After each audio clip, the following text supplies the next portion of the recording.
우리 몸에 감염이 오면 제일 먼저 생기는 증상이 뭐죠? 바로 발열이거든요. 만약에 폐로 염증이 생기면 폐렴, 흔히 아는 기침, 콧물, 가래 이런 증상이 있고요. 장에 걸리면 장염, 이래서 설사하고 배 아프고 미식거리고 연세 드신 분들은 사실 이렇게 말씀드린 그런 증상이 다 없습니다. 이 평소보다 좀 기력도 없어 보이고 식사도 못 하시고 좀 이렇게 까라하는 것 같다라 좀 응급실로 이제 모시고 오는데 검사를 해보면 폐렴, 장염 이렇게 진단명이 나오는 거죠. 네, 안녕하세요. 저는 서울 아산병원 응급실에서 근무 중인 응급의학과 전문의 김준성입니다. 짧은 시간이지만 여러분들께 많은 그 의학 정보 드리고 갈 수 있도록 노력하겠습니다. 응급 상황에 대한 어떤 인지라든지 대비에 대한 그런 지식이나 컨텐츠가 사실 굉장히 많거든요. 근데 이렇게 고령자 분한테만 딱 집중된 컨텐츠가 저도 없다라는 사실이 조금 놀랐는데, 고령자분들과 일반 분들이 그 다른 점은 사실 무수히 많지만 그 중에서 특징적인 걸 딱 꼽으라고 하면 세 가지 정도가 있을 수 있습니다. 첫 번째가 고령자분들은 젊은 사람들에 비해서 증상이 굉장히 약하거나 애매모호하게 나타나는 경우가 많습니다. 증상이라고 하면 우리 신체의 어떤 일부나 아니면 특정 장기에 이제 병이 생기거나 잘못된 걸 말하는 건데, 그 잘못됐을 때 잘못됐다고 표현하는 것도 우리 몸의 능력이거든요. 근데 이제 나이가 드시면서 전반적인 어떤 그 기관의 어떤 기능이 떨어지다 보면 그걸 표현할 수 있는 능력 또한 사실 되게 약해지는 거죠. 대표적인 예를 들면 우리가 감기나 어떤 이런 거에서 이렇게 병원체를 통해서 우리 몸에 감염이 오면 제일 먼저 생기는 증상이 뭐죠? 바로 발열이거든요. 이제 열이 나면서 이제 우리 몸의 면역 체계랑 그 감염원이랑 싸우면서 그 결과로 열이 나는 건데, 열이 나면서 또 동시에 그 감염원이 어느 쪽으로 어떻게 들어와서 자리 잡았냐에 따라서 증상이 굉장히 도드라집니다. 그래서 만약에 폐로 염증이 생기면 폐렴, 흔히 아는 기침, 콧물, 가래 이런 증상이 있고요. 그죠? 아니면 장에 걸리면 장염, 이래서 설사하고 배 아프고 미식거리고 이런 증상이 있으실 텐데, 연세 드신 분들은 사실 이렇게 말씀드린 그런 증상이 다 없습니다. 그러니까 몸 안에 병원체가 들어와도 열이 잘 안 나고요. 그만큼 이제 몸 안에서 쌓을 수 있는 면역 격차가 굉장히 떨어져 있다 보니까 열도 잘 안 생기고, 그리고 이제 아까 말씀드린 폐렴 증상, 장염 증상 이런 것도 하나도 안 나타나시는 거죠. 그래서 이제 보호자분들은 그 어머님, 아버님이 평소보다 좀 기력도 없어 보이고 식사도 못 하시고 좀 이렇게 까라하는 것 같다라 좀 응급실로 이제 모시고 오는데, 검사를 해보면 폐렴, 장염 이렇게 진단명이 나오는 거죠. 그럼 보호자분들은 거꾸로 아니 폐렴인데 이렇게 기침도 하나도 없으셨냐 이렇게 저희한테 반문하시는 경우가 있는데, 그게 그런 증상 발현이 굉장히 약해지고 좀 애매해서 그렇다 이렇게 말씀드리고 싶고요.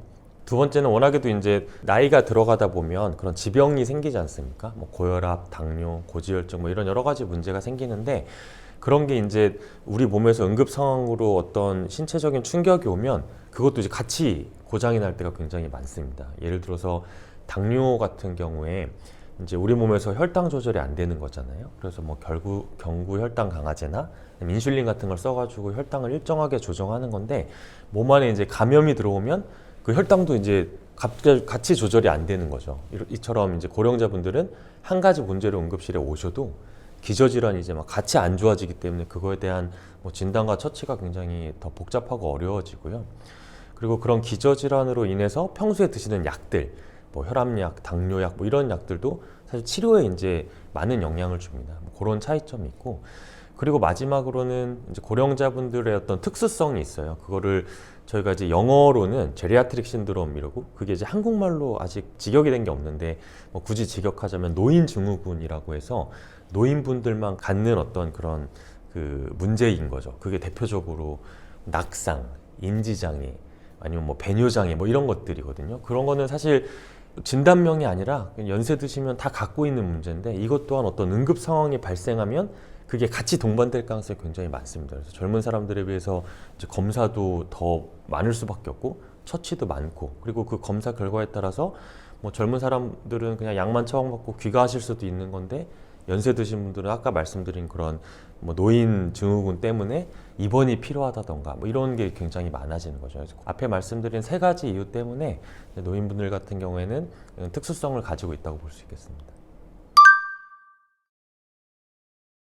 그 앞서 설명드렸다시피 그 고령자분들께서는 증상의 표현 자체가 사실 굉장히 약하고 모호하기 때문에 아마 두 가지 범주로 나눌 것 같은데, 첫 번째는 이제 사실은 굉장히 명백한 응급 증상인데 그런 거에 대한 배경 지식이라든지 인식을 확실히 못하고 계셔가지고 증상이 나타났음에도 불구하고 간과하는 경우도 있고요. 두 번째는 실제로 증상 자체가 모호하게 나타나는 약간 그런 상황일 수도 있을 것 같은데, 대표적으로 우리가 생각해 볼 수 있는 뭐 응급 질환이 나타날 수 있는 상황이 우선 가슴 통증, 그 다음에 신경학적 증상들하고 묶어서 표현하는데 뭐 말하기 갑자기 어려워지는 구음 장애, 아니면 내가 떠오르는 게 말로 표현 안 되는 그런 여러 가지 상황들, 아니면 갑자기 한쪽으로 팔다리 힘이 빠지는 것 같다, 감각이 뭐 없어진 것 같다, 아니면 당연히 본인이 이제 의식이 떨어지면 그걸 느끼기 힘든데 보호자분이 보기에 이렇게 점점 뭔가 까라한 듯한 모습, 이런 거는 이제 당연히 그 증상 자체만으로 무조건 응급 증상이거든요. 근데 말씀해 주셨던 것 중에서 그런 것도 있습니다. 평소에 내가 원래도 숨이 조금 찬데 오늘따라 조금 더 차네, 아니면 평소에 나는 원래 소화불량이어가지고 속이 항상 더부룩한데 오늘따라 조금 더 더부룩하네, 약간 그래 미묘한 거를 결국 느끼셔야 되는데, 그래서 저는 사실 이제 제가 그 임상 현장에서 만나는 환자분들이나 아니면 당장 저희 부모님한테 어떻게 설명을 드리냐면, 결국 모호하게 생긴 증상을 딱 알아차리려면 평소 자기 몸에 대해 조금 잘 알고 계셔야 되거든요. 그래서 이거를 뭐 아침이면 아침, 아니면 주무시기 뭐 전이면 주무시기 전에 저녁, 이렇게 본인만의 조금 루틴을 좀 잡으셔가지고 내 몸에 좀 집중해보는 시간을 좀 갖는 거죠. 그래서 예를 들어서 눈을 감고 딱 머리끝부터 좀 느끼는 겁니다. 머리끝을 봤을 때 와, 내가 혹시 뭐 두통은 없었나? 그리고 눈 보는 게 조금 불편한가 지금? 아니면 뭐 냄새 맡거나 코가 막히진 않았나? 내가 가슴이 좀 답답하거나 숨쉬기 좀 힘들지 않나? 아니면 이렇게 팔다리도 조금씩 이렇게 어깨 움직여 보시면서 아, 내가 어디가 조금 아프진 않나? 아니면 뭐 거동하는 게 오늘따라 좀 더 힘들었나? 뭐 이렇게 발끝까지 집중해 보시면서 본인 몸을 본인 스스로가 조금 잘 느끼고 계신다면 어떠한 사소한 증상이 생겼을 때 그거를 그렇지 않은 사람들에 비해서 훨씬 잘 알아차릴 수가 있고요. 그리고 이제 사실 그러면 모든 새롭게 생긴 증상에 대해 다 이렇게 반응해야 되냐, 그런 건 사실 아니긴 하거든요. 근데 응급 상황이라는 건 아무래도 이제 적절한 대처가 이루어지지 않으면 시간이 가면 갈수록 좀 단시간 안에 계속 안 좋아질 가능성이 높고요. 그리고 한 가지 증상이었는데 다른 동반 증상이 좀 이렇게 동반될 가능성이 있습니다. 그래서 증상이 생긴 거를 조금 빠르게 인지를 해보시고, 인지가 된 시점에서 본인 몸에 좀 이렇게 일상생활 하던 거를 조금 멈추시고 집중을 해보는 거죠. 그래서 이거를 5분, 10분 아니면 1시간, 2시간 지켜봤더니 뭐 또 그냥 일상생활과 똑같이 없어져. 그러면 사실은 대부분 괜찮을 가능성이 높기는 하고, 근데 아니면 시간이 지나면 지날수록 그 증상이 조금 더 명확해지거나 도드라지고, 아니면 없던 증상이 뭔가 더해지는 것 같다, 이러면 사실은 그렇게 쉽게 여기면 안 되는 증상일 가능성이 높죠. 그리고 처음 느껴지는 증상이라도 아까 말씀드렸던 가슴 통증, 호흡곤란, 아니면 어떤 신경학적 증상이라면 사실 지체 없이 바로 119를 부르시는 편이 더 안전할 것 같습니다. 골든타임이 고령자분들한테 더 중요한 이유는요, 아무래도 우리 몸이 딱 어느 순간에 고장났을 때 그거를 버틸 수 있는 능력이 젊은 사람들에 많이 떨어져 있기 때문입니다.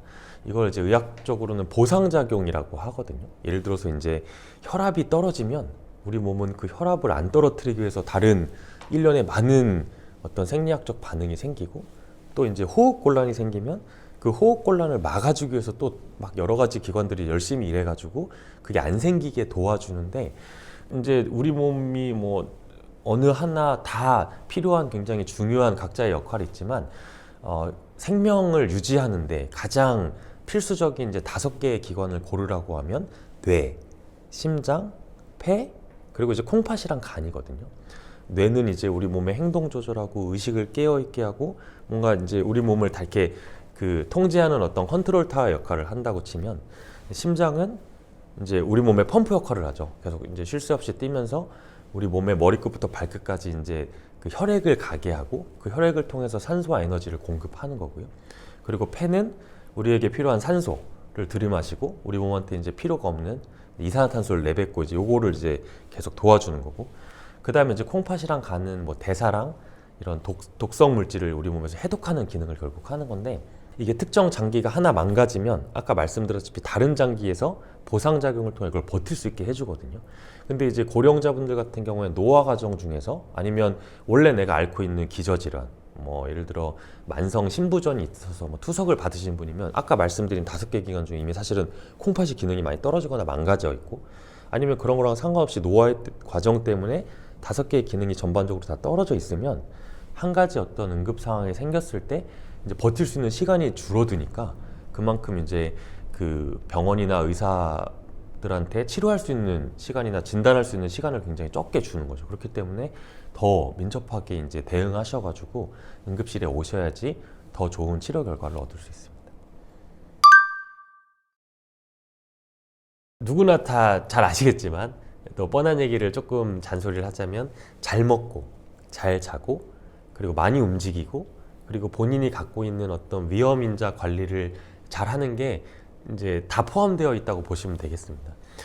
조금씩만 그 부연 설명을 해드리면 그 잘 먹는 거는 당연히 이제 그 잘 챙겨 드셔야 되죠. 근데 사람 보고 갑자기 잘 먹어라라고 하면 안 되는 경우가 이제 고령자분들은 구강검진 게을리 하시면 치아 상태라든지 이런 거에 따라서 이제 딱딱한 거를 못 먹는다거나 그러면 우리 몸에 중요한 단백질 섭취가 결국 고기 같은 건데 그런 걸 이제 못 드시는 경우가 있겠죠. 그죠? 그래서 뭐 단백질을 많이 먹어라, 뭐 통곡물이 좋다, 뭐 이런 건 많이 알려져 있으니까 대신 그거를 잘 드시기 위해서는 구강검진부터 이제 뭐 그 건강검진에서 위내시경 이런 거를 받으셔가지고 그런 문제를 계속 잘 관리하셔야 또 잘 먹을 수 있겠죠. 그죠? 그래서 끼니도 잘 챙겨 드셔야 되지만 그런 검진도 잘 받으셔라 이렇게 얘기를 해드리고 싶고요. 그리고 잘 자는 거. 고령자분들은 잠이 계속 줄어들 수밖에 없습니다. 생리적으로 그런 건데 너무 잠이 줄어들면 우선 첫 번째로 해야 되는 거는 생활습관 개선이거든요. 우리가 수면위생이라고도 불리우는 건데 주무시는 환경이 조명이 너무 밝진 않은지 그리고 내가 이제 잠을 자기 전에 TV를 1시간 이상 보신다든지 이렇게 영상 매체 같은 거나 이런 시각적 자극에 의해서 사람이 이제 계속 깨어있는 그 호르몬이 막 활성화되고 신호가 활성화되거든요.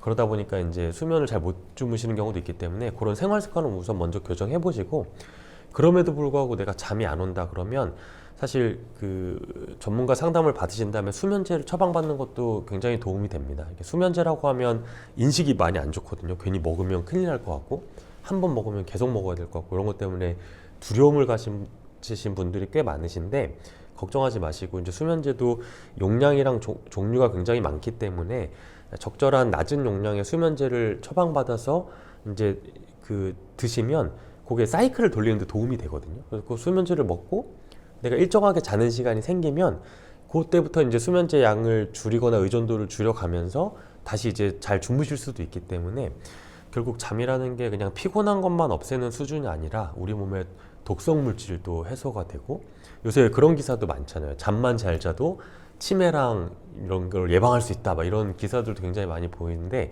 그렇게 우리 뇌나 아니면 신체 여러 곳에 쌓이는 독성 물질이 잠을 자면서 많이 해독이 되기 때문에 수면의 어떤 중요성이 점점 강조가 되고 있습니다. 그래서 그거를 꼭 지키셨으면 좋겠고 그리고 많이 움직이는 것도 워낙 이제 그런 사회적으로는 복지도 잘 돼 있고 요양원이라든지 아니면 그런 그 헬스 센터도 고령자분들은 무료 이런 데도 굉장히 많거든요. 그래서 여건이 되신다면 일주일에 3회 이상 그리고 주당 150분 이상의 중등도 강도의 운동, 중등도 강도라고 하면 내가 이제 몸을 썼을 때 꽤 숨이 찬 정도입니다. 그게 사람마다 강도가 다 다르겠죠. 어떤 사람들은 빠르게 걷기만 해도 좀 숨이 차시는 분들이 있고 아니면 뭐 빠르게 건 정도는 괜찮으니까 계단을 오르면 조금 숨이 차시는 분들도 있고 더 이상적으로는 실제 헬스장 가가지고 기구를 들면서 근력 운동을 할 때 숨이 차시는 분들도 있을 텐데 그런 거를 본인 수준에 맞게 잘 찾으셔가지고 계속 이제 운동을 하는 게 중요하고 또 강조드리고 싶은 건 거기서 강도를 욕심내서 조금씩 올려보는 겁니다. 그래서 그렇게 몸을 계속 쓰면서 그렇게 쓰다 보면 근육도 하나의 면역기관이어가지고 감기도 덜 걸리고 몸을 많이 쓰면 이제 배도 더 고프니까 식사도 더 잘 하시게 되고 그렇게 되면 잠도 더 잘 주무시고 이렇게 다 이렇게 연결되어 있거든요. 그래서 몸도 계속 이제 움직이시고 만약에 내가 나는 헬스장 갈 수 있는 여건이 진짜 안 된다라고 하시면 집에서 할 수 있는 운동 소개 영상도 굉장히 찾아보시면 많습니다. 뭐 의자 가지고 앉았다 일어나기 아니면 한 다리로 버티기 이런 것도 그 중등도 이상의 어떤 근력 운동이 될 수 있거든요. 그래서 그런 것도 오늘부터라도 꼭 좀 실천을 하시면 좋겠습니다. 그리고 마지막으로는 위험인자 관리인데요. 고혈압, 당뇨, 고지혈증 아니면 그 외에 수많은 만성 질환을 갖고 계신데 고령자분들 중에 저희가 환자를 보다 보면 나이 들면 뭐 그런 걸 어떻게 다 챙기고 살아 이제 그냥 적당히 살아야지 이렇게 하시는 분들이 굉장히 많은데 사실 굉장히 위험한 발상입니다. 이런 고혈압, 당뇨 결국 이런 게 말초 혈관이나 신경계통을 서서히 망가뜨리는 질환이기 때문에 그 수치를 철저하게 지켜가지고 치료를 하시는 거랑 안 하시는 거랑 응급 상황의 어떤 발생 빈도도 당연히 엄청나게 큰 차이가 있고요.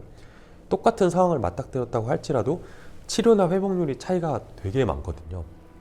그렇기 때문에 그런 그 건강을 내 몸이니까, 그리고 이제 그 똑같이 오래 살더라도 누워서 지낼 거냐 아니면은 내가 일상생활 다 영위하면서 친구도 만나고 오랫동안 손주랑도 놀아주고 이런 거를 이제 고려해 보신다면 당연히 이제 그런 위험인자 관리도 철저히 하셔야지 좋을 것 같습니다.